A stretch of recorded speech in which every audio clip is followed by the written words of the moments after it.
Hey everyone, welcome back to JP's Budget Collecting and another episode of our indie show. Today we're talking East of West, volumes 2 and 3. And with me again for East of West, we have my usual partner in crime, Comic Books NYC. Kavi, what's going on? Caught me sleeping there a little bit. You sleeping? I was looking at my phone. I was like, no way he's gonna introduce me first. No. Anyway, yeah, I'm good, brother. It was enjoyable to read 2 volumes for a show for a change instead of 1 volume. A lot more story there.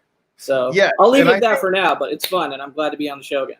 Yeah, I do think that's where I'm going with like all of these is I'll do a volume 1 for something, but after that I'm doing multiple volumes at a time. Right. I think you get more to talk about. I did get the cut, really. I posted it to my IG story feed, if that's a thing that you do. Earlier, but nice. So also we have our East of West expert, Raul Highland Comic Bro. What's going on, man? What's going on, man, dude? I'm doing great. Thanks for having me on again. You know I love this. Yeah. So we got to have our, you are our knowledge base. Myself, Kavi, and our last guest, Dom Alexa's willing servant, are all, newbies to the story. We're reading it as we're going here, but Raul is our font of knowledge. Now, you haven't read the end, though, yet. Is that correct? I still haven't read the end. Because it comes out next rainy day. I'm saving it. Yeah, whenever that trade comes out, I'm gonna tackle it. Or a Florida hurricane or something. Yeah. Something desperate where you really need a good read. There you go. Yeah. So, Dom Alexa's willing servant, how's it going, man? It's going good. I'm having a good week. I got a Ep.8 earlier in the week. I still have all my eyeballs, which is good. It was something I'm thankful for after reading. Yeah, that's critical. Yeah, right. This book, and I'm enjoying the fact that Kavi totally just pulled a D-Runk and said, when there's 2 volumes, there's more story. When there's more pages in a comic book, it will take you a little bit longer to read. More to read. I like it. Captain Obvious right here. Yeah. Nothing gets my copy. That's that's why I have him on my channel, because those things get by all the time. But not my copy. So before we get started, I'm going to shout out the chat, but first I'm going to take one quick second. Earlier tonight, Tacoma Comics dropped a video, like a little contest, and it was one of the bravest things I've seen somebody do on YouTube, talking about some things that's been going on with his family. Yeah. Go watch it after this. Obviously, stay and watch us, but go watch it after this. Support Tacoma Comics. He could use your support right now. Check out what he's doing. And that's all I'm going to say. I won't go into the details, but so go check out. That was really awesome and brave. Yeah. It was an amazing stream, and he could really use some support right now. So go give him that support if you can. So with that, let's get into East of West. Let's shout out this chat real quick. We had Unruly Simeon tailgating. What's going on, Unruly? No Good Comics. What's going on? JBZ70. What's going on? Stay Puff. Thanks for hanging out with us tonight. Hi, Leia and Kavi are in here. Let's see. I thought I seen somebody else. Biggie Shack. What's going on, Biggie? Biggie. So that's so far everybody that's in the chat so far, at least that's dropped a comment. So let's get into this. What do you guys think? Just general impressions, volumes 2 and 3. Kavi, what did you think of this one? These 2 volumes. Well, I mean, you mean just like broad strokes, not like just broad strokes. I really liked it more than I liked volume 1. Like, it's hard for it's so fresh right now in my head. It's hard for me to be like, I like volume 3 better than volume 2, or vice versa. Like, to me, it feels like I'm just covering, like, because I read it kind of like back to back. No. In basically one sitting. It was like 1 1/3 sitting. Like I finished the last 2 issues the next day or whatever. But I think I read 8 issues in a row, right? And then I finished the last 2 issues the day after. But I think these 2 volumes sold me on the whole thing a a lot more than the first volume did, honestly. I was worried. But also, at the same time, I've never been more into a book while also being frustrated at a book at the same time in little spots along the way. Like, this is up there for me as the most mixed feelings I've ever had reading a series. Overall net positive, you know what I mean? Like, I really like the book now after these 3 volumes, but at the same time, there is still some things that I really have no clue what's going on some of these scenes. And I go back, I read it, read those pages over and over and over, and I still have no clue what just happened. I bet I know what you're talking about. In that particular scene or this particular conversation or whatever, but 90% of it, I love it, but there's still that like 10% of it where it's just like, what is going on here? And that's it. I'll leave it at that. That's as long-winded as I'll get, but that's kind of where I'm at.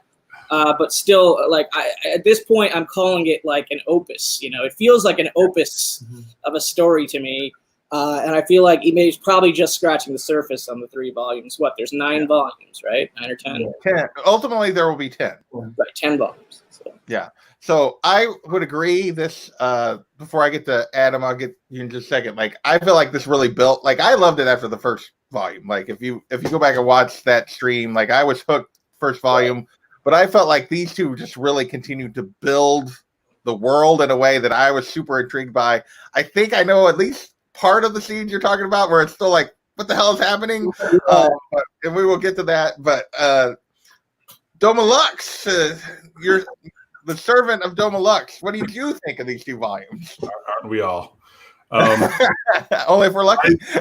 I just finished my second read through today. I wanted to make sure. Like Javi, there were certain parts where I was just like, wait, what? Yeah. Also, why? But so I wanted to make sure I gave it 2 read-throughs to see if I could pick up on more of the second time, and I think I did. There were a couple moments where I was like, oh, that character was doing this. Things made more sense. But I really, I was all in last time. Like, I love the series. I love the way Hickman writes. These 2 volumes to me had, obviously the plot moved along because it's going to, but had it managed to introduce characters and give them big moments. Huge character building to go along with the world building, and that is not easy to do. So I really enjoyed it, and I hope that since Raul is here, we can maybe clarify some things without spoilers. Also, I want a balloon of my own. So yes. I'll do my best. And if you've read the book, you know what that means, and if you haven't, it sounds ridiculous. But if you haven't, too bad. You're not in the club. Yeah. You're not in the club. There you go. For those in the chat, full spoilers tonight. We are so if you've not read this yet and you do not want spoilers, this is not the discussion for you. So, although we're not spoiling beyond volume 3. But so Raul, what about you? Having reread these 2 volumes, what did you think about them on the reread here? So I read these right after our last show, and that's already about a month and a half. I had to go reread them again, and I got to tell you guys, I still get confused reading it. It's like, wait a second, was that a time jump? No, it wasn't. It was, okay, we're going here now. And I'm just, dude, I got to say, when we came on backstage and I saw Bear's name, Doma Lux, I was so happy. I was like, because she really is it's only a couple of pages in this book. She gets introduced, and that big scene.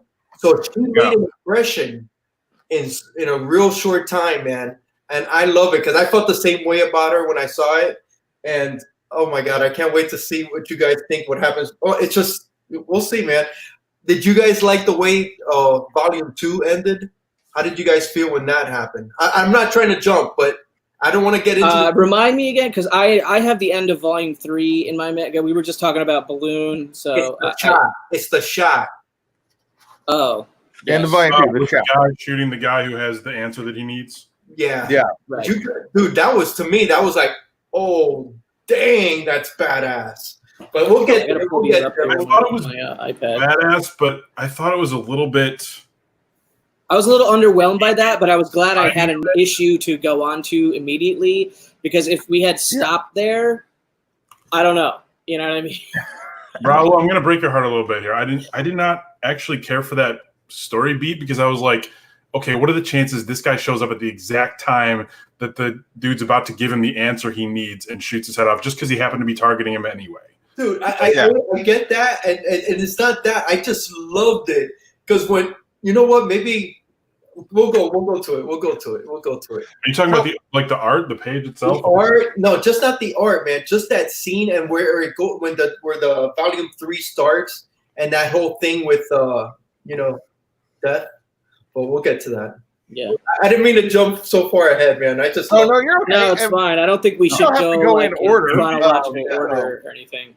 You know? All right. Yeah, we're not necessarily locked into order, but let's talk about.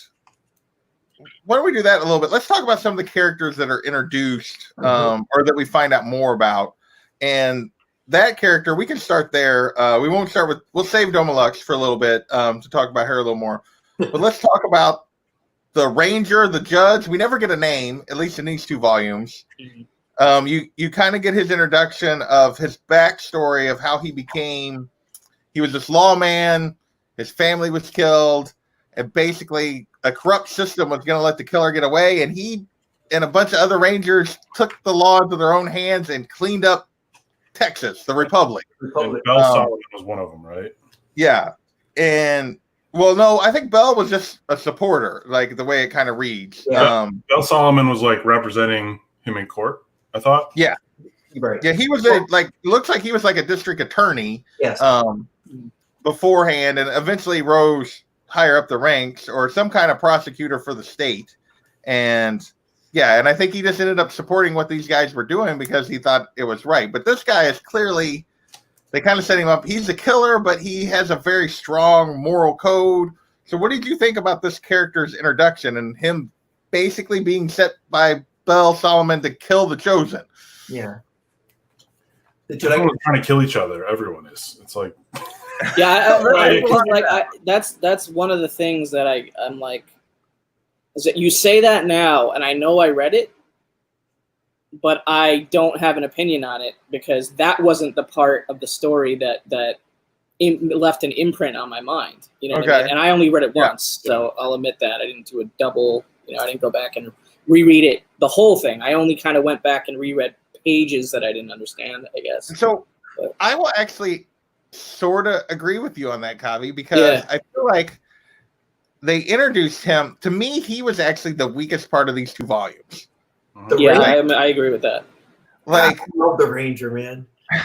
And maybe there's more to come that fills him out better. But I feel like he was kind of just sort of at this stage, he's sort of an excuse for that last scene to happen where Death doesn't get the answer he wants in time to get the answer he wants, basically. Yeah. Like he feels he feels like a plot device and not necessarily a character. Like he has a cool backstory, but then I don't feel like and maybe later they do, but at this point they haven't really used him very well, I don't think, here. Adam, what was your thoughts on like him as a character?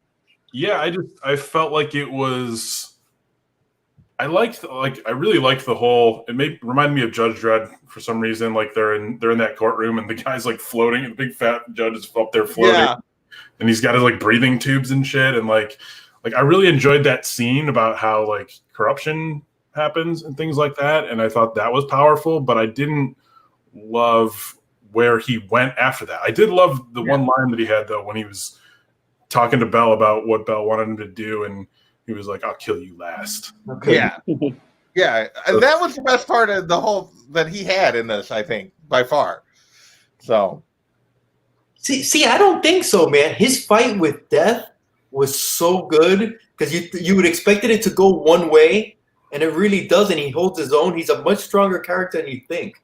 He's strong. That's volume 3, right? The fight. Volume 3. Yeah, that's volume 3. I felt like that was just the classic 2 guys fighting before they team up thing happening. Yeah, And that's exactly what happens. Yeah. Which there's nothing wrong with it. But like, there was okay, so there was one scene. Sorry, this is completely unrelated to that, but this is the scene that like.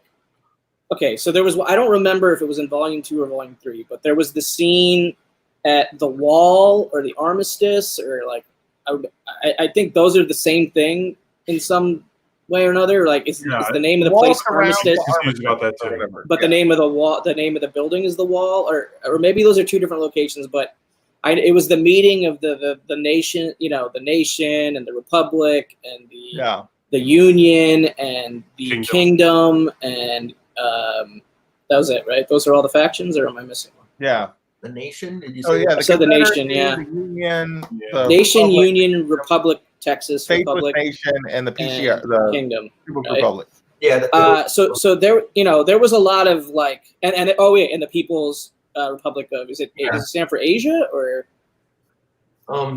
As I saw the letters PRA constantly referenced. PRA, People's Republic America. Yeah. Oh, of America. Yeah. Okay. Really? But isn't that the one that isn't that the Shaolin's? That's the Mao. Yeah, that's the Mao. That's yeah. Mm-hmm. Okay. So there was a okay. So I'm just kind of broad stroking this. But man, I walked right into that.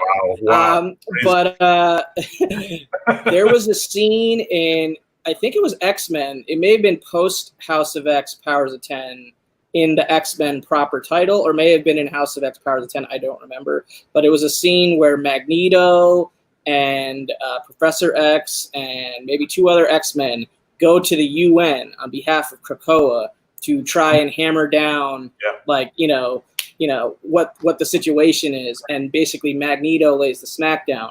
And obviously he wrote that after he wrote this scene for East of West, with where Shaolin basically is in that role, right? Oh my God, right. At this meet, and I just had like these like I don't know, like my head like flashed back and forth between X-Men for a second there, and I was like.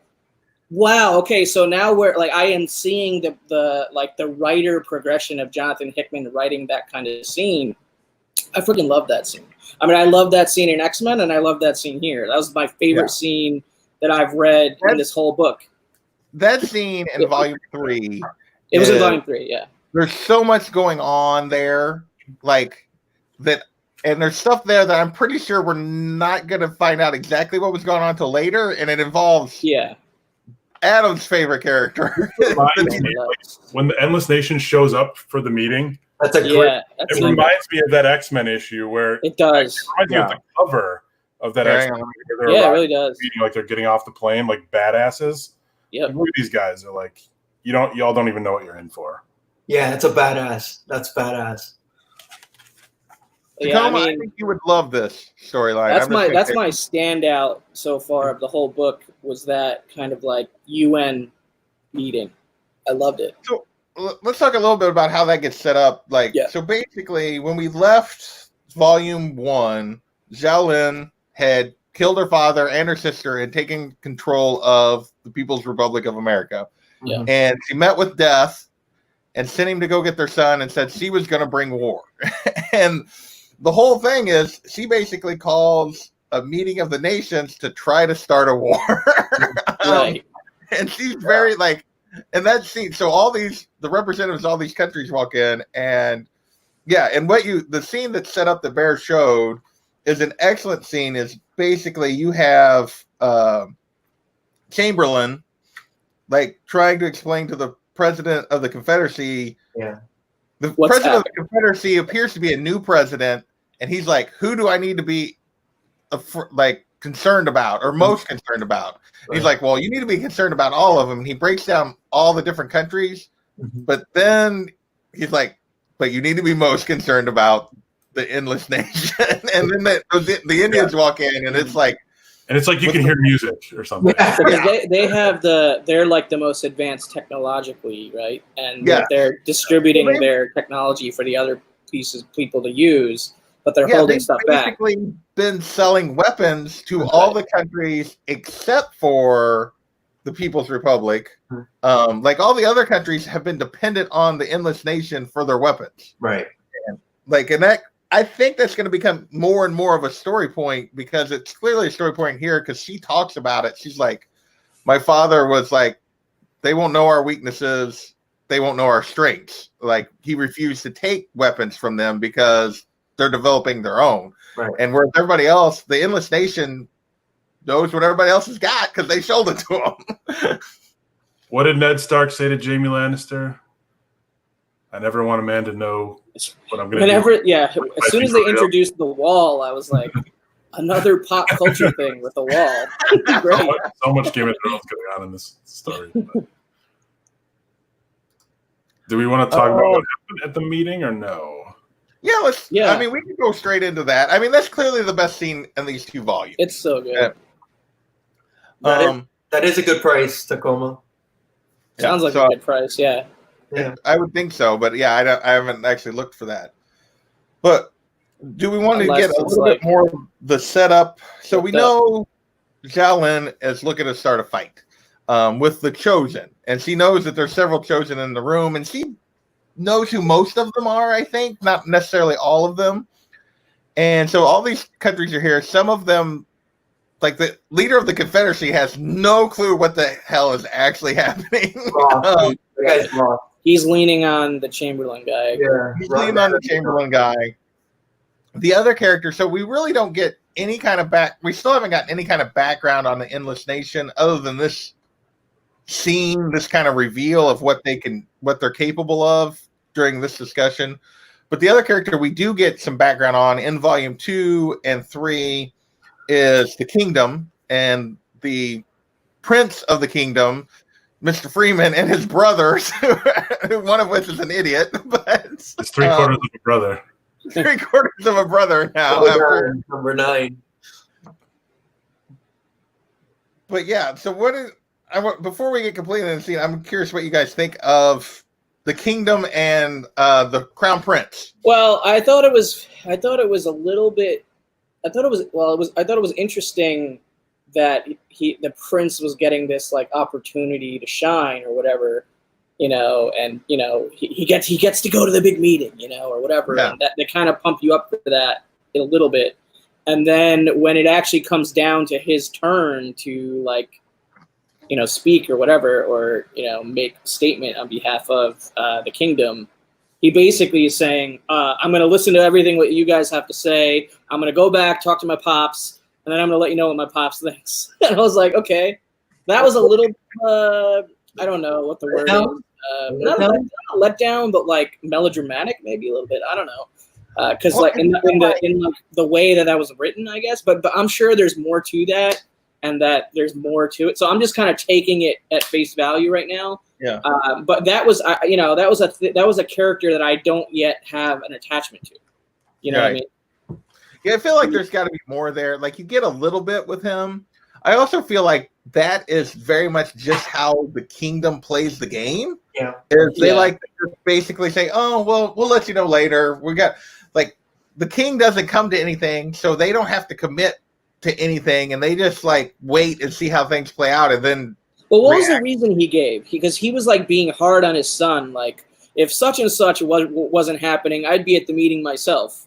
So just, be happy you're getting the chance. They set this standard that he doesn't answer to men, that he is above these other nations. And so he's not allowed. He basically, within the way they've set up their own government, he's not allowed. It's a monarchy. It's the only monarchy, right? Yeah. Well, the MRA or the PRA is a dictatorship. So yeah. But even Chamberlain says it, that they hold their cards closed. Yeah. Yeah. As far as the kingdom, they hold their cards closed. They don't give anything away. I feel like that's the entity or the player in this whole game of Risk that I know the least about. I think there's something that we haven't seen, because the last thing the king says to the crown prince, the last thing is, you know what to do, make the deal, go buy yourself a nation. Yeah, so that's some sort of deal made before the meeting. Yeah. Right, but none of that really played out, or at least wasn't explained yet. Yeah. So basically, what we get it from Chamberlain is the Union is having huge financial problems because basically Xiaolin has called in all their debts through third parties. And most people don't know that's what's happening, and most people don't know that China could actually do that to us right now in real life. Yeah, that's some real so it's a very China, we love you. Yeah, love you, China. But it's very based in reality of our reality because of the debt that we owe. And so they've called in all the debts basically through third parties. And the union is she's begging the kingdom for cash. And so yeah, he's making the deal, but none of that really plays out in the meeting other than so we get into the meeting and Xiaolin basically, everybody's like, well, why did you call us here? And she's like, war. And she's basically and she's talking about the Chosen and everyone else and the president of the union, who I think she's an idiot. She does not appear to me to be. She's cruel.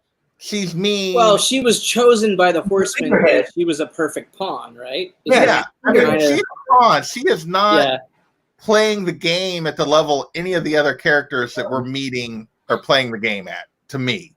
And she basically says, well, are you afraid to say who this is that you're a thing? And Xiaolin points right at her and she loses her shit. Right there. I like that. That was cool. And he starts to say something. Xiaolin, like young ladies sit down, yeah. And he's gonna carry her head like a purse, bro. Xiaolin, I love that scene. I'm gonna make. Xiaolin's just poking her, yeah. She's just like. Is that how her name's pronounced? By the way, because I'm so unsure of myself when I say her name. I don't know. That's how I'm pronouncing it. That's how I pronounce it too. Shaolin or Shaolin. Yeah, something like that. Yeah, but yeah, that would have been my choice for one of your word bubbles of the week. Bear is when I take your head, I'll carry it around with me like a purse. That was awesome. Look on her face too, it's just so yeah, this is going to happen. And you can tell she's getting what she wants. She's getting under the skin of who I call Celine Dion lady because her face is so narrow. But yeah, Xiaolin's just this young badass who's trying to upset everything, and it's working. I think she knew, she called this meeting, right? Because she had so much power. She knew she could get everyone in the same room because they're all sort of afraid. And then she probably knew that just getting them all in the same room, they probably couldn't help themselves. They were going to screw up and shit was going to go down somehow, right? Mm-hmm. Yeah. But I would say the payoff of the thing about him buying the nation is when she starts to respond, he basically just says, "You're done speaking." Yeah. And she shuts up. Yeah. And to me, that's where the payoff of, hey, we he already has power over the union because of the money that he's already agreed to send her at that point. To me, that's where that comes in. And really the only part of the scene. So the other thing he tells her to shut up. She's just in this frame, she's like, yes, of course, I'm sorry. Yeah. I mean, little quiet language. Yeah. With the smaller text, I'm sorry. And how can you forget that Doma Lux torture scene? Oh, well, that was between. So we get this very interesting, so we get the reveal of the meeting's about to start. The Endless Nation comes in, and then we go to where Bear fell in love. We get the scene of Doma Lux. Okay, I have this in my slideshow. Are we ready for your slideshow? Oh, we're there? I have it in the slideshow. We can do the slideshow itself afterwards, but I think people probably want to see. Yeah, let's see it. The Doma scene. I just have the big page. Right. Okay. Where she's doing the important thing that she does. Yeah. Because she's a badass, bro. Yeah. So she's a dominatrix, pretty much. So there's 3 people that attend the meeting from the union. There's the president, Doma Lux, who's her chief of staff, and this Mr. Graves guy that we see here getting something shoved down his throat by his dominatrix. And she's doing this big long explanation of story about this doctor who used to sew sew things into his the serial killer or whatever. Yeah. And then it would die of bacterial infection and stuff. And I'm like, how do you have all this time to be explaining this while you're jamming this down this guy's throat? You're just trying to make it last longer so it hurts more. It's going deeper. It's fine. I love you, Dom. Here's my question to the group. And Raul probably knows. So what happens is she does this, and then during the middle of stay on it. I got a picture of the actual boom. Okay. So during the middle of the discussion, basically the Endless Nation does a prediction of what's going to happen, and they're basically saying it's if everyone stays out of it, it's a stalemate. Nothing. It's détente. No war is going to happen. And out of nowhere, basically, the president of the union is like, "You've lost, Xiaolin. It doesn't matter." The guy next to her blows up. And meanwhile, we there's another death that's happening at the same time. But my question to you is clearly whatever Domalux put down the guy's throat is what killed him. Right. Like abdominal bomb. And I just figured that out today on my second read. I was like, oh, that's what that was. Yeah. I thought that we were just showing that she's a dominatrix or something. And like, that's just what they do. They put electronic devices in each other's throats. Yeah. I don't know. But then I was like, oh shit, that's why he blew up. So here's the thing. I don't think and I don't know who she's working for, but the president didn't know this was going to happen. No, that's why I think Doma's powerful, because she went and did this on her own. Yeah, I think Doma either is working with or for somebody else at the table, but I don't think the president of the union expected this to happen. No. They made that clear. They gave us a shocked expression. Yeah, like you get the so I'm going to remove this for just a second, but you get so the other scene he has, one is the scene where he blows up, but then you get, let me go bigger. Yeah, she did blow him up from the inside, Katrina. Yeah. But you get sitting there like with her finger against her temple, just like, Yeah. And then you get, I love the next page, like to guarantee it, like she goes like ballistic, like you did this, and Xiaolin and Domalux is like, if I get it into focus here. Well, there it is. Higher or lower the book, I mean. Yeah, the top panels. Damn, I might. Well, I wasn't. Yeah, but I just like Domalux is like, no, she didn't. Yeah. She didn't do it. I did. That was me. So yeah, but basically it leads to the guy next to the president dies. Meanwhile, the president of the Confederacy is dead, which we find out Chamberlain actually did because he was basically trying to stop the war. Yeah. And then what? Chamberlain did that? I kept looking for like a sign that he was doing something and I couldn't find anything. He killed the president. Was that the scene? But how did he? How? He had like a little spike on his finger. Like when you go to the funeral scene, it shows it. Like it shows him do it in the funeral scene. Yeah, in the funeral scene, he's talking to his grandkid, to the president's grandkids. Right, I remember that, but I didn't make the connection between the two things. Yeah. And that's what it shows he killed him, and then he even whispered in some kind of poison. Oh, the flashback. Okay. Yeah. So these two people die, and he's now next in line or whatever. You know. Yeah. Well, he's not officially next in line. He's right? not, but it works the way he thinks that way. Yeah. I think it works out the way just like Lord Varys in Game of Thrones. Like he just tries to get the right person in power, right? Exactly. Yeah. It did start giving me a lot of those kind of Game of Thrones kind of vibes. Okay, this is all making sense now. Thank you, guys. That's just what this book is. I mean, it is, dude. It is. But ultimately, and then there's more that happens here. Right, one of the nation members gets murdered, right? Right. Like the nation basically, they're about to fight right there. Like Xiaolin gets up on the table. She's like, "I'll kill you all today. It's fine. Let's go." And I got my magic suit that converts to even more armor. I'll kill you all right now. But then the Endless Nation has their little force field to go up. Okay, well, the one thing I was the most confused about from that whole scene was the Bell stuff. Yeah, why did he shoot? Okay, so you the Endless Nation guy was about to reveal some stuff or something, and then Bell was like, "No, blam." So what happens here? Like this confused me the first time. It took the second time for me to start to understand what was happening here. And so at the end, during the first book, when Bell is discovered as the traitor, right?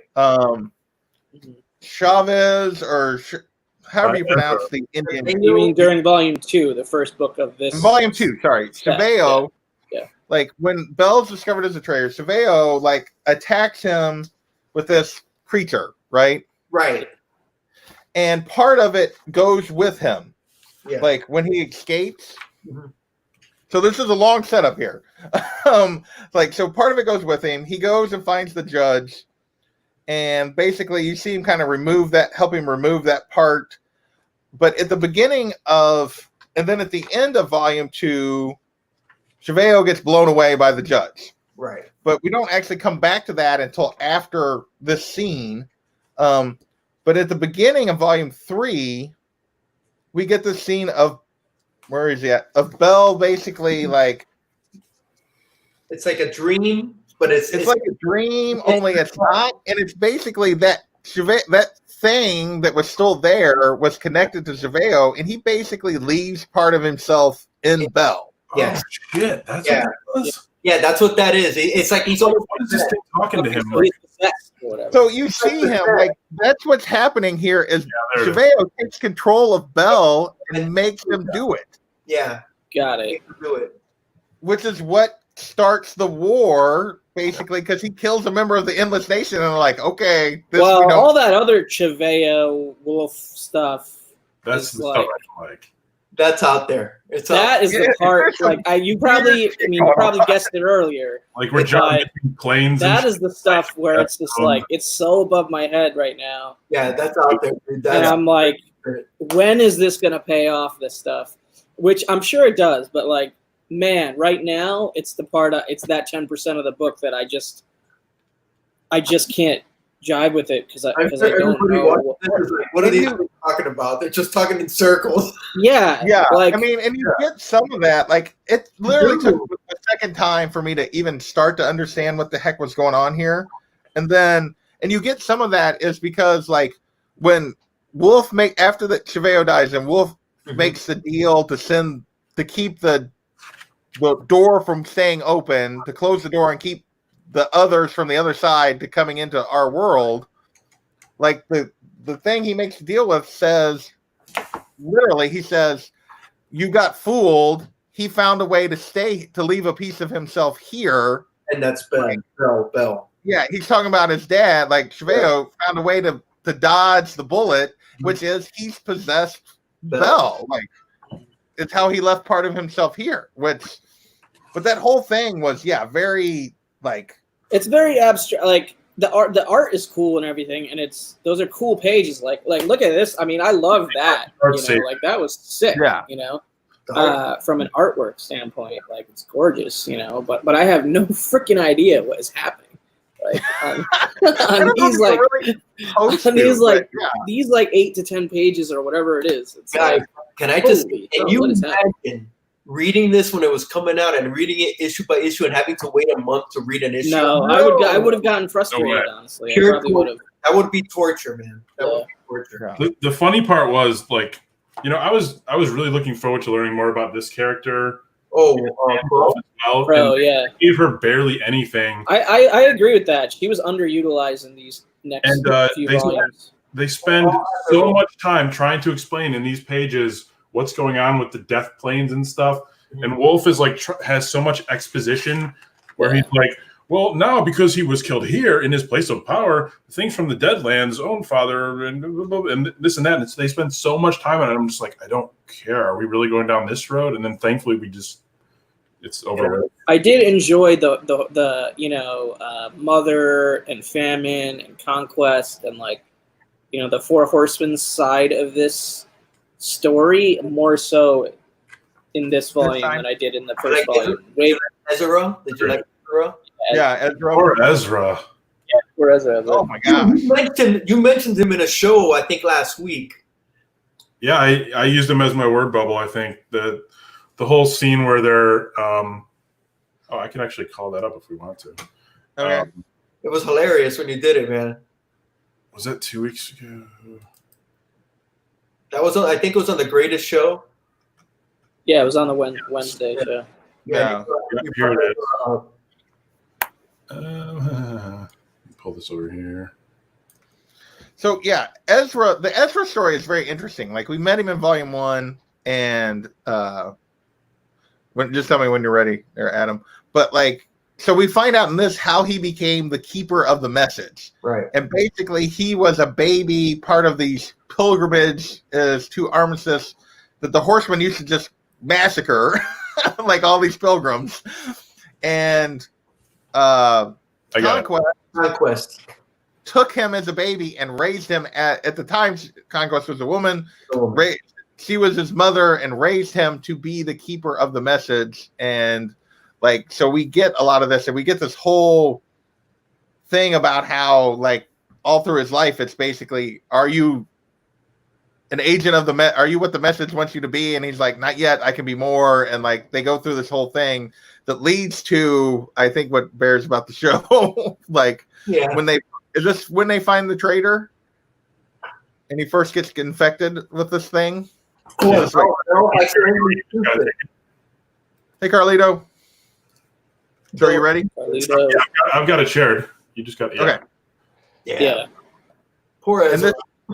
This thing. Let me tell you, I thought it was the Demogorgon from Stranger Things. Yeah, totally. It looked very similar to me, and then I was like, well, I wonder what came first. Yeah, so this was right after the panel before this. I think Conquest, is that the mom? Yeah. Was like, does it hurt? Yeah. And Madam President's like, actually seems to vary a bit. And he's like, ah! And he sort of explains, whoops, I killed it. I was on the wrong screen. My bad. There we go. And then this next panel where he's explaining it is some of the best dialogue I've read in comic books. It's like, when it wants to cause pain, the pain is unbearable. When it wants to give pleasure, it's dark and repellent, worse than the pain. Help me. He just spends so much time begging. Cut it off. Just cut it off. They're like, no, not gonna happen. You're not perfect yet. You know. Are you the agent of the that thing that they kept repeating? Are you an agent of the end times? Have you become what the message demands? But he finally says yes. He finally says yes. He actually says yes. Yeah. But I don't want this too much. Please cut it off. No, Ezra, you'll wear it until you die. It's so evil. And you try it so much. He's like, no, mother.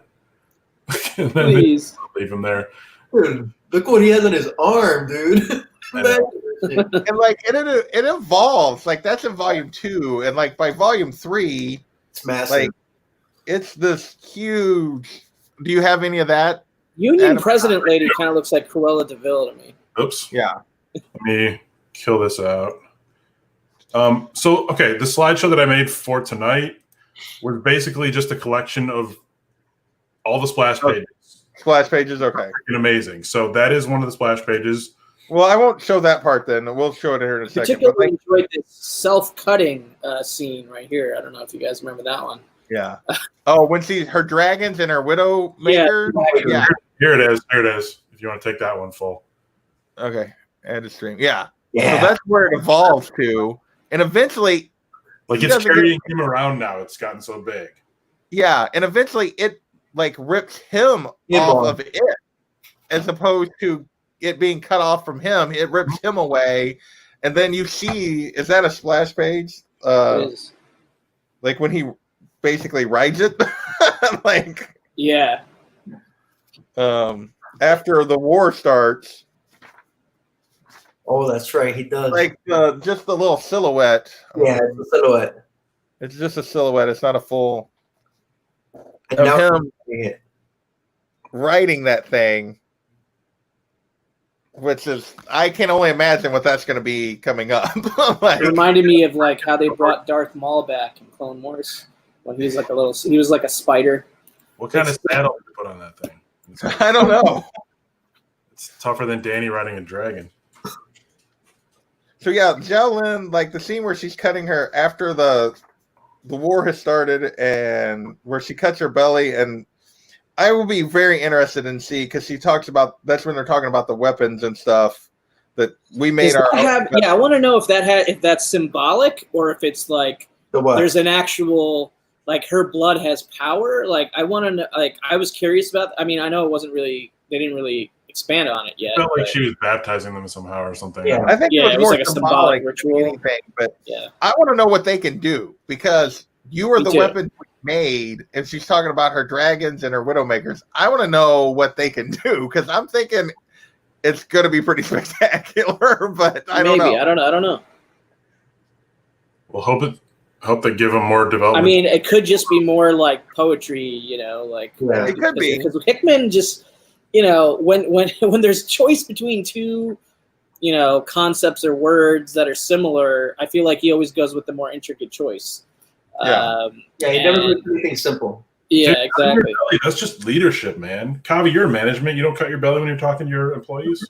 Sure, every day, all the time. And baptize them with your blood. Yeah, exactly. I mean, we got to talk about Babylon and Balloon. I mean, that's where we got to talk. We can't end the show before talking about that. I mean, that's got to be the thing we talk about. You mean one of my favorite single issue comic books ever written? The last issue of Volume 3. Yeah, issue 15 is my favorite issue of.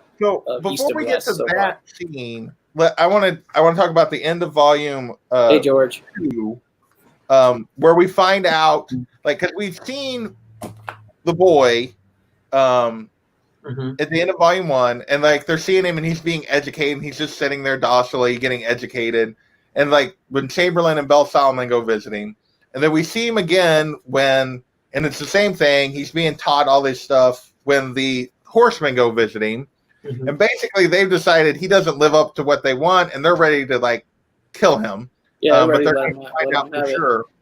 But we get to reveal after they leave that that's not what's actually happening in down here. The balloon and him, that's not actually what's happening. Like, what he shows when people come visit is not the education he's actually getting in terms of what's going on. There's a whole lot more to, ultimately, we get his name at the end of Volume 3, Babylon, where he takes a name. But yeah, so the Horsemen, a lot of what's driving this is the Horsemen have decided they don't believe he's actually the Beast. That's a lot of what happens with them and Ezra and everything else, and they're going to kill him. Let's talk about that. Do you think there was an element of them sort of wanting to eliminate this new player in the game that might be a threat to them, like some jealousy there, or do you think they truly believed that they had to kill him? I think it was jealousy. I think you nailed it. I think it's jealousy. I think war is. I think there's two things going on there too. I think part of it is jealousy of what he's supposed. Like, they're the Horsemen of the Apocalypse, but he's actually supposed to be the one that brings it about. Like, this whole thing that they're supposed to be about, he's the one that's going to do it, not them. Yeah. And two, there's anger and resentment toward Death that they're putting on him because he's the reason. He and his mother are the reason that Death abandoned them. Right. I gotta look at that real quick. I'll be right back. No, you're good. So that's what I think's going on. Kavi, what are your thoughts on that? I have no idea what's going on. Like, I thoroughly enjoy the writing and the interaction between the boy / Babylon and Balloon in that issue. I can only guess as to what the real agenda is, or if all of what he saw, not even outside when they escaped, but inside, was real or not. You know what I mean? It's almost like the Matrix, right? And yeah, exactly. And I don't even know if he actually fought the 4 horsemen.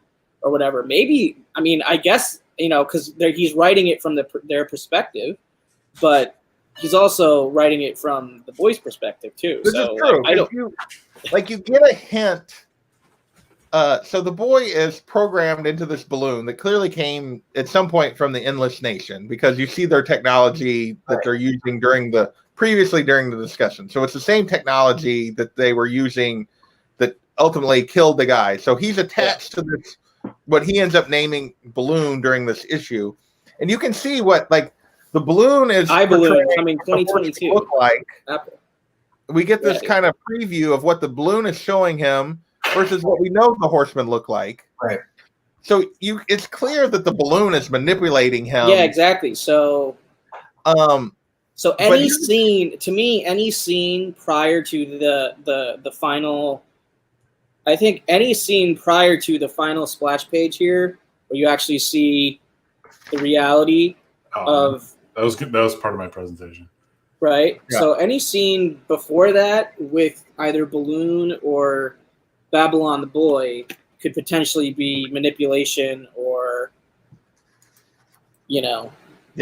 longer term agenda storytelling that won't pay off for several issues, is my guess. Because we see what the balloon is showing him, basically this destroyed world with corpses and everything else, burning world, nuclear explosions everywhere, and he's like, wow, they've destroyed this is awful, we need to build something better. And then you see what he's actually walking through, reality, right?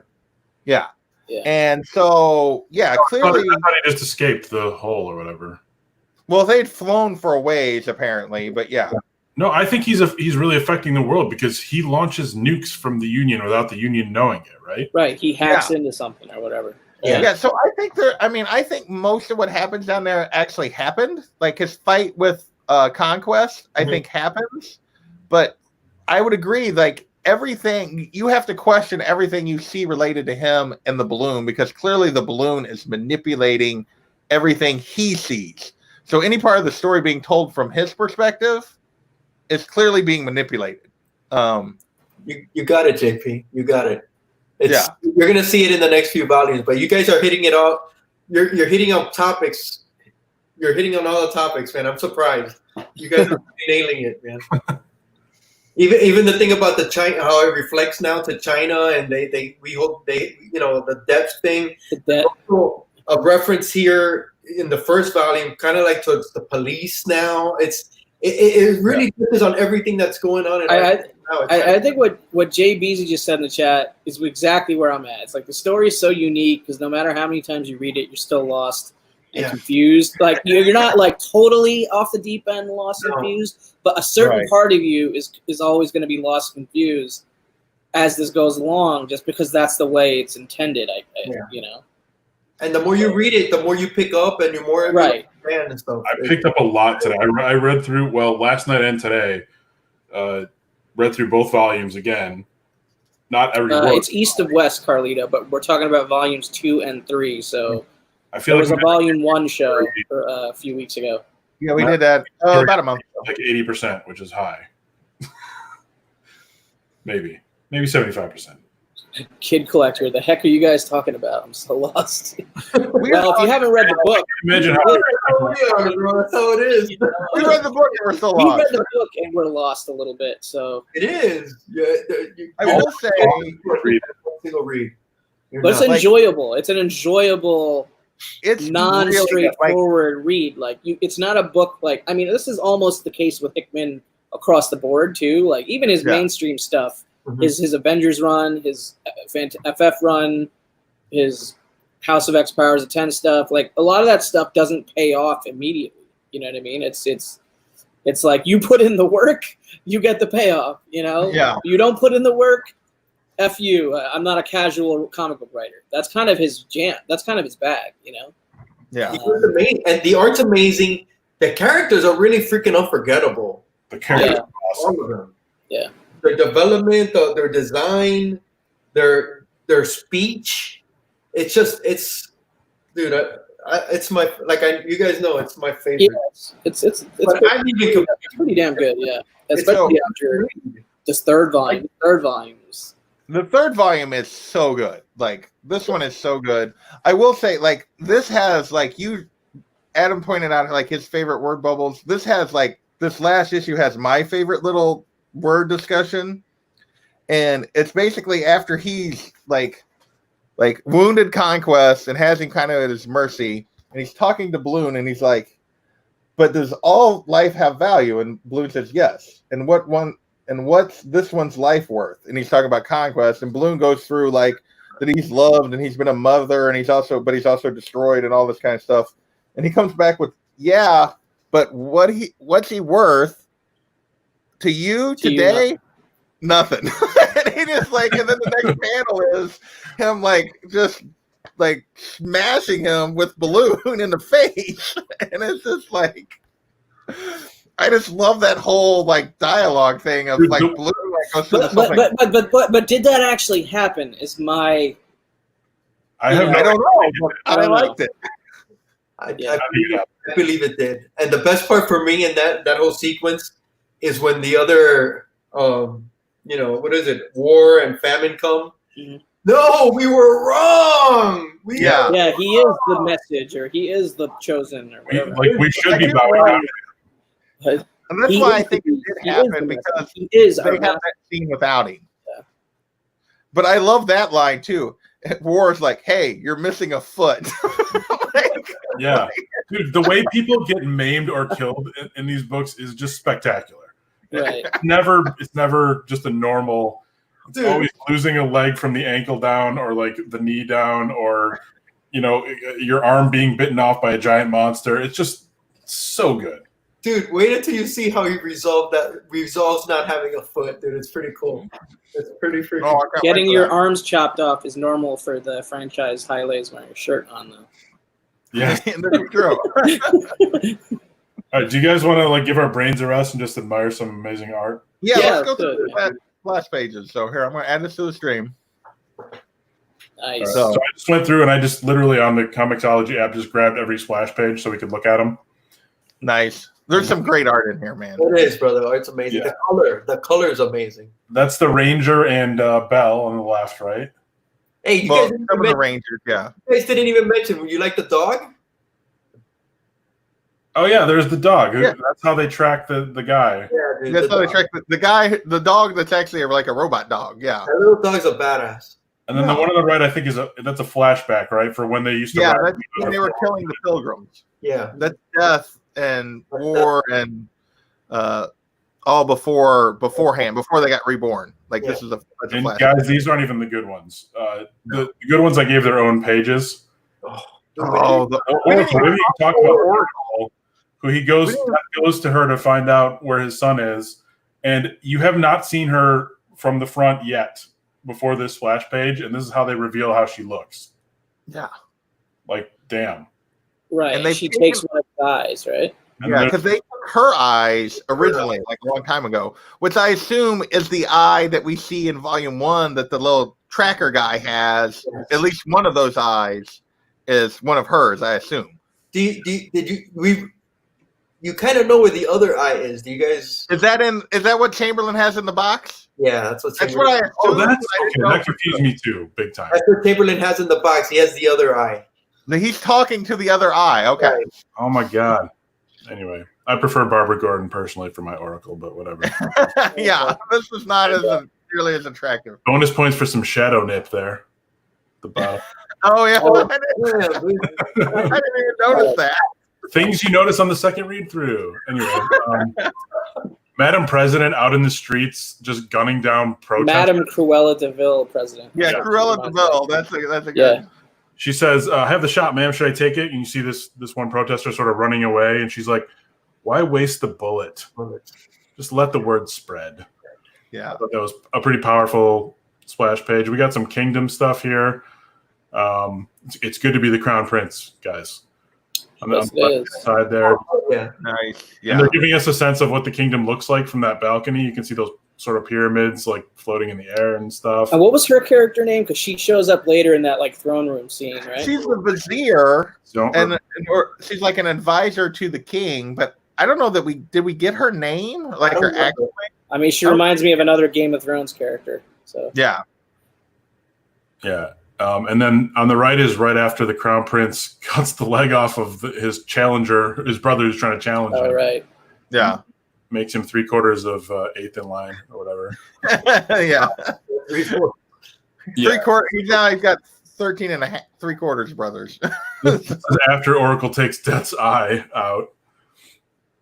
So you can see he's still sort of bleeding there. I just thought that was a great page. That is a great, yeah.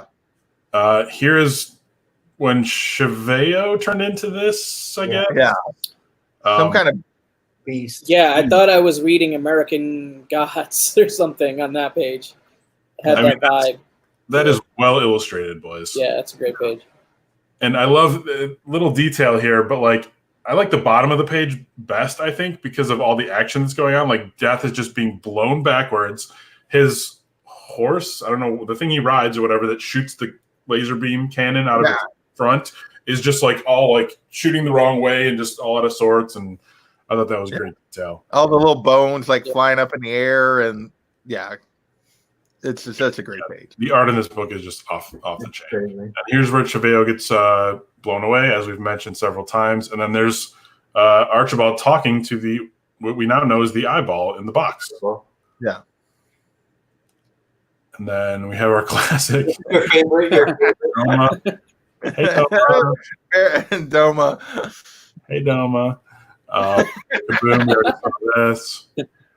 I love that, like, just the headless person still sitting in the chair there. That's headless person, and the Endless Nation didn't take their dead guy with them, and the dead president. There's like all these dead people, and she's just walking away. Like, yeah. Yep. I love how there's almost no color except on her. Yeah. In that. Yeah. Yeah. Here's the fight between Ranger and Death. Yeah. And then after the fight, they're both standing there, and Death explains to him those giant Tetris piece Star Destroyers were pretty yes. too. Kind of blocking, not really aerodynamic at all. Huh?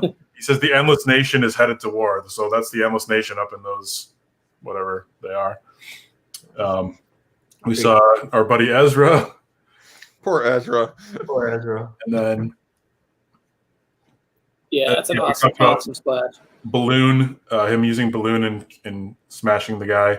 And then my very favorite page of this entire story so far. Me too. We have to destroy this awful, awful place and then build something better. Yeah. We're just going to walk off through this field and think about how we're going to do that. It's just, that page is so good. And there's so much blood and gore in this book, and then you end on this. Yeah. This page. Just amazing. But on the previous page, you see what he's seeing, though, and it's just like, this kid is being. I kind of wish that the panel where you see what he's seeing was bigger, because it's kind of a smushed down panel, like way. I mean, it's in the right place, like in the story, but it could have been a more dramatic image, I guess. I don't know. That's a minor complaint, though. Kavi, like that should have been like back-to-back splash pages. I would have if I was editing the book. I would have been like, go back and do that as 2 splash pages. Yeah. What he sees and then what reality would have been badass as back-to-back splash pages. Now, was that thing maybe like a simulation that he was remembering? Or something? JP kind of hit it. He's being manipulated. Yeah. I think it's just like, I don't know. I'm just guessing because they kept talking about simulations of things, and then you see them. You see the horsemen looking different than they've looked before. Maybe in the simulation, that's how he thought they would look. I don't know. Yeah, I mean, just that whole process of him like ripping off like the thing, balloon or whatever. I don't even know how to explain it. Connection to all the computers. It's like he's deplugging himself from the Matrix, thing that he's in, and he's that was crazy. He's like, time to go, according to the plan that we've talked about a million times. Right. Yeah, I love that whole thing where like, how many times have we run this scenario and it's like 100 and some odd thousand times, and he's like, and how many you times died 2% of the time, which is 3,000 times. Yeah, so I've died 3,000 times, and it's just like, what the, But yeah, so are we ready for It's a crazy book. I mean, it's a crazy book. This volume 3 made me want to read probably the rest of the story. I mean, I have it all digitally, so I'll just go ahead and do it that way. I don't know if I'll go out and buy trades or whatever. I'm totally out of, I'm kind of out of shelf space, but I'm going to read the whole book. Yeah. Yeah, me too. Yeah. So I will tell you, like, when I ordered these two, I ordered trades 4 and 5, so I already have those. But today I made another in-stock trades order, and I ordered 6, 7, 8, 9 of this. Right. So I'm so glad I have those on digital, like, already. Yeah. It's I can just breeze right into it if I want. I don't know if we're doing more shows, but Yeah, well, there's a lot of these characters have intertwining stories, and that's what we're going to find out going forward. Characters that you don't think have any connections, there's a ton of connections, and I'm sure there is, because it's Jonathan Hickman. Like, it's just the way he does it. It's the way he rolls. Like, I like, I think it took me longer to come around to this book than you guys because I don't know the characters. And every other thing I've ever read from Jonathan Hickman, I already knew the characters. I'm just experiencing them in the Hickman way. You know what I mean? Right. It's a little bit easier to just jump on that. Right. But after 3 volumes, I have more invested for sure. Yeah. Yeah. So, to me, like, that'd be crazy. I want, like, if they're gonna make this into something, I want, like, HBO Game of Thrones. Yeah. Like, you can't put it in a movie. Anything less wouldn't do it justice, really. I want like anime. Just the way that anime, I agree with that. I want to see it. That's what I want to see, like an Akira kind of stuff. Yeah. Like that. Oh, that would be cool too. That would be cool. But no, you can't pull any punches with this. No. I don't know if I'm not real experienced with anime, but you can't water down. They do like no adult stuff. Oh yeah. Yeah. Okay. Yeah, anime stuff does like super violent. Well, actual anime and like Japan and stuff is they have full sex violence. Well, Japan's not us. Anime is for adults over there. Yeah. The fact we're really one of the few countries in the world where it's still like animation is considered for kids. Like most other countries have moved past that. It's just another form of storytelling. Yeah. Like so like we still have this kind of weird animation as kid stuff, like live action is for adults, and like most other countries don't have that. They just tell the story however they best tell the story. We have that about everything, like kids, adults, comics, other topics. We're very unique in that way. Anime is brutal. It's funny when you guys were talking about the court scene. I was thinking about, I don't know, I'm sure you guys. Oh, the judge scene. Yeah, that scene, it reminds me of the movie Heavy Metal. I don't know if you guys have seen that. A little bit, yeah. Yeah, I've seen that a long time ago. This scene, it kind of that's what it reminds me of. So, yeah. There's some clear influences throughout. It is all of this. I mean, I'm sure there's even things that we forgot to highlight, but I felt like those were the kind of bigger. I mean, beats, there were, those were the bigger beats, and I feel like we skipped over a lot of volume 2, but I'll be honest, volume 3 is so good.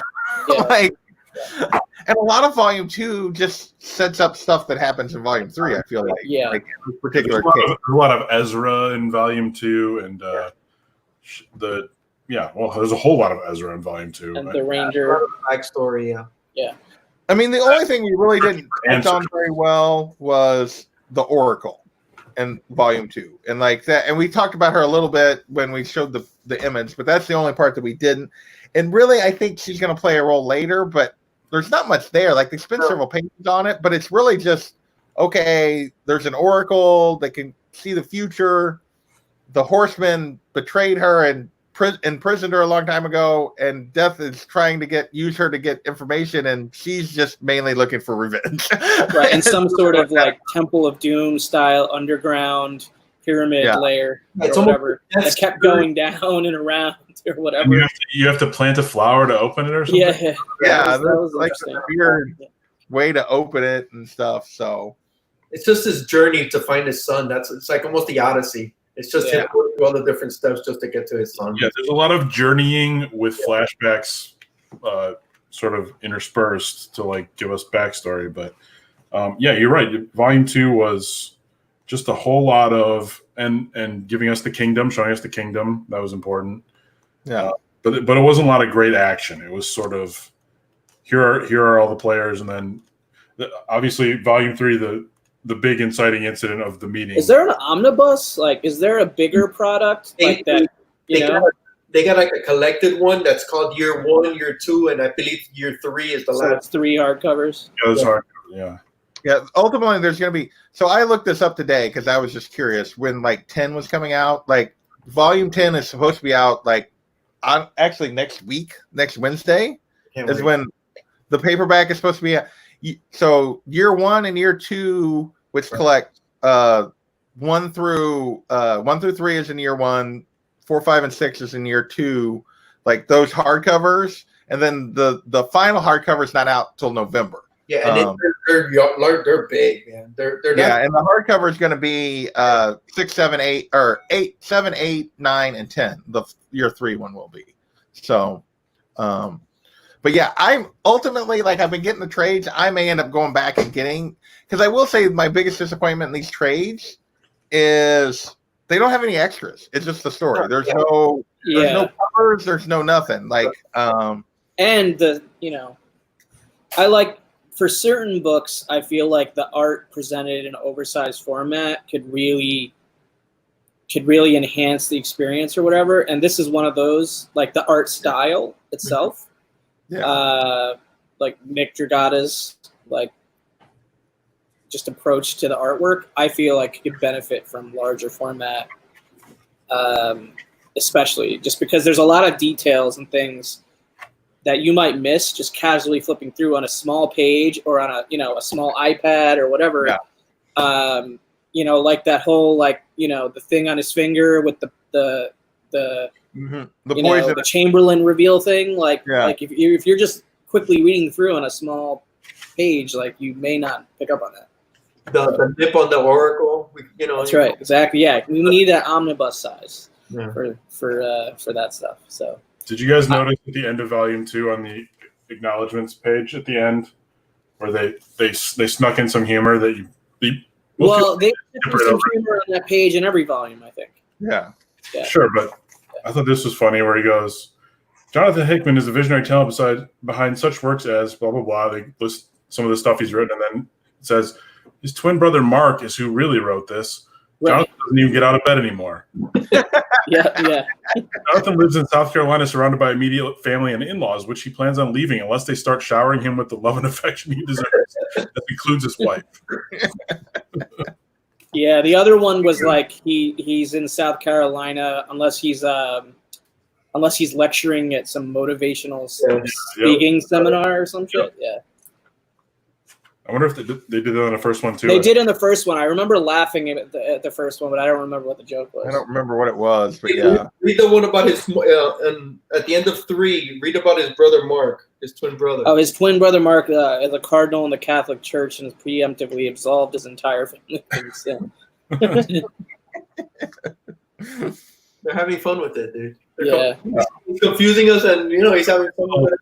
Palate cleanser after some heavy shit. Well, the Nick Dragata part of each of those pages is just like boilerplate. Yeah, they're playing it. That's just more Hickman being Hickman. His writing style, his character. You guys got any final thoughts before we wrap this up about these 2 volumes? Anything else? I think we said a lot. I think so. I think we've covered it pretty good. But Adam, you got anything? No, I'm enjoying it. I hope we keep going. Yeah. All right. I think we'll discuss afterward about maybe scheduling 4 and 5. So you guys got anything you want to pitch coming up on your channels before we get off of here? Nothing. YouTube for the week. I don't know. I might do my man cave contest entry or whatever. Oh yeah, that too. I might do my man cave contest entry tomorrow. I should probably be able to sneak that in. It's not a hard project to put together. So I'll probably try to do that tomorrow. And then on Saturday, Gotham City Chronicles on JP's channel with Old Wolf, Paul Pope, Batman Year 100. I got the hardcover on this one. Oops. But yeah, love this. So I can't wait to talk about that one. Oh, you killed that slipcover there, buddy. Oh yeah. Hi, Leo. What about you, man? You got anything coming up? Yeah, I'm actually gonna be on No Good Comics Instagram on Saturday at 2. We're gonna do an interview, and then I got my Inquiry Minds next Wednesday at 9, and our guest next week is gonna be the boy who had 7. I'm gonna be on that No Good Justin Instagram show also. Then the following Saturday. Cool. Yeah, it's every Saturday at 2. He does that show. So yeah, I got. Bear says he's done for the week until he does. So nothing until you come back with the greatest comic show on earth next Wednesday. Yep. Okay. I can't do this again just to see what Bear's name is going to be next time. Yeah, I know. We got to get this scheduled. So yeah, we got this Saturday. I'll have my look back show on Saturday. 2 weeks from tonight will be the next indie show. We are doing God Country. Nice. Myself. Boy Had 7, Mr. Garrel, and Backseat Driver. Nice. And then 3 weeks from tonight, we're doing Sagas Volume 2 and 3. And maybe we'll schedule East of West after that. I got to reread those too, huh?